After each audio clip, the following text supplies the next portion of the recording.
Présent, votre séquence Histoire, c'est l'une des confréries musulmanes les plus répandues au Sahel, la Tidjaniya. À l'heure où les intégrismes religieux envahissent cette région, cette branche soufie demeure moins médiatisée. Elle est pourtant bien présente au Mali, au Sénégal, au Maroc ou encore en Algérie. Cette confrérie prône un islam à contre-courant des conservatismes et du radicalisme. Direction la Zaouïa de Fès au Maroc, son berceau. Des pèlerins du monde entier prient sans discontinuer dans la mosquée où repose le fondateur, Cheikh Ahmed Tidjane.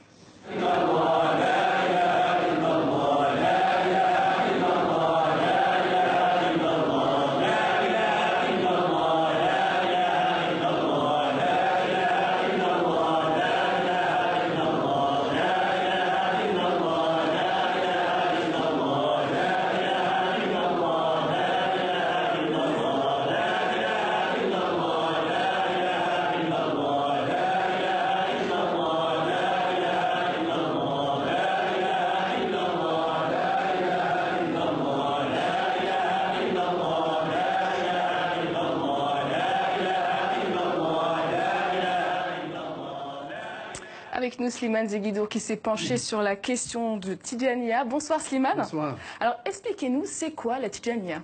Alors la Tidjaniya, elle porte le nom de son fondateur, Ahmed Tidjani, qui est un Algérien, et une confrérie religieuse soufie en islam.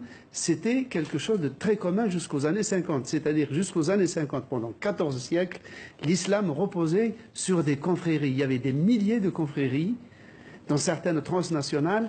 Et la confrérie, c'est quoi? C'est un saint qui la fonde. Et ce saint est perçu par les fidèles comme un intercesseur entre les fidèles et Dieu.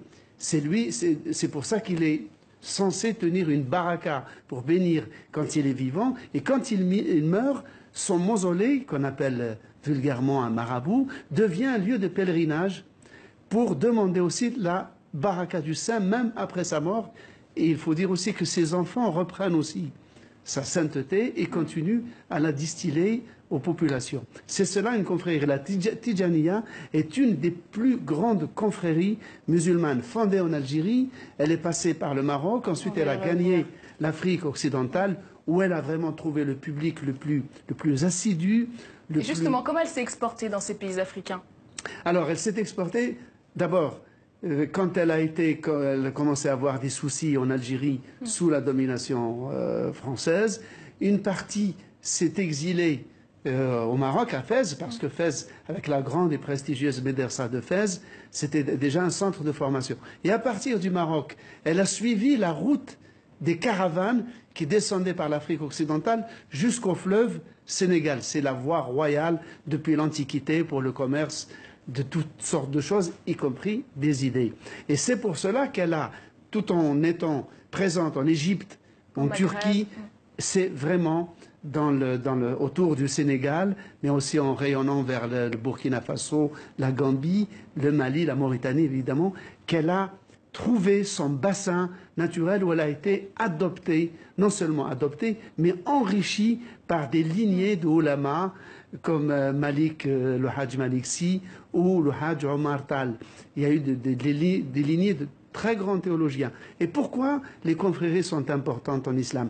Parce que la confrérie, c'est quoi? C'est l'islam qui est né dans le désert arabe, qui arrive à s'adapter aux mœurs, au climat d'une région donnée. Et donc il prend les couleurs, il s'acclimate, il prend les couleurs du terroir. Il devient un islam local tout en restant universel. Et c'est cet islam-là qu'à partir des années 50, le salafisme a commencé à homogénéiser et à en abraser toutes les couleurs et pour le réduire à quelque chose d'immatériel presque. Et il y a aussi cette romance célèbre pendant la colonisation. Une aventurière française s'est mariée avec un des chers de la Tidjaniya. Oui, avec un des fils, un des enfants de Ahmed Tidjani, le fondateur dans la ville de Laghouat en Algérie. Effectivement, il l'a rencontré en France où il était plus ou moins en exil. Ils sont tombés amoureux. Ils sont revenus à Laghouat, très exactement à Ain Madi, qui est le berceau historique de la confrérie, et elle est devenue une maraboute. Elle était considérée que c'est comme si la sainteté dont avait hérité son mari s'était répandue sur elle, et elle était vénérée. Elle a créé des hospices, des écoles, des orphelinats, et quand son mari est mort.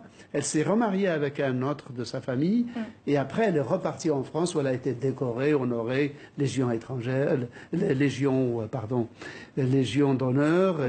Et donc, elle reste un personnage très populaire en Algérie, chez les musulmans, mais aussi dans son pays d'origine, la France. Et comment aujourd'hui la confrérie est-elle devenue un outil de soft power pour des pays comme l'Algérie ou encore le Maroc? Ah, exactement. C'est vrai que aussi bien Rabat qu'Alger, il y a une espèce de bras de fer feutré, tout en dentelle, sans surenchère verbale, pour utiliser cette confrérie comme un vecteur d'influence, de rapprochement, de tissage de réseau entre l'Afrique et le Maghreb. Le Maroc se flatte d'avoir la tombe à Fès, ce magnifique mausolée à Fès.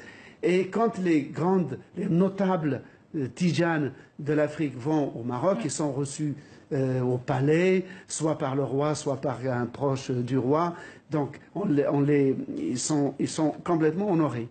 L'Algérie, qui elle a le berceau, n'a pas la tombe, mais elle a le berceau, la zaouia, donc l'oratoire où la confrérie s'est développée, essaye d'utiliser ça comme un vecteur pour son influence, son soft power en Afrique. C'est ainsi qu'en 2006, l'Algérie a organisé un congrès international à La Guatte et à Ain Madi, où ils ont invité des religieux et des notables africains de 29 pays pour essayer de ressusciter le lien sentimental entre l'Algérie, entre la Guatte, Ain Madi, et le peuple de la confrérie tidjane, dont la majorité, une bonne partie, se trouve au Sénégal. Est-ce que finalement l'expansion du Tidjania n'est pas une manière aujourd'hui, parmi tant d'autres, de faire obstacle à l'intégrisme religieux? Oui, comme je le disais tout à l'heure, l'islam des confréries est un islam ludique, est un islam qui est enraciné dans la culture populaire, dans les danses, dans la musique, dans le folklore, dans la mixité, non seulement hommes-femmes, mais mixité musulmans, non-musulmans. Toutes ces habitudes, tout ce folklore, ce côté naturaliste, fêtard, il suffit de voir les moussem, par exemple, au Maroc, ou les pèlerinages à Tiwawan, au Sénégal, qui est la capitale mondiale des Tidjanes, pour voir un islam débonnaire, coloré et ouvert. Merci beaucoup, Slimane, pour votre éclairage.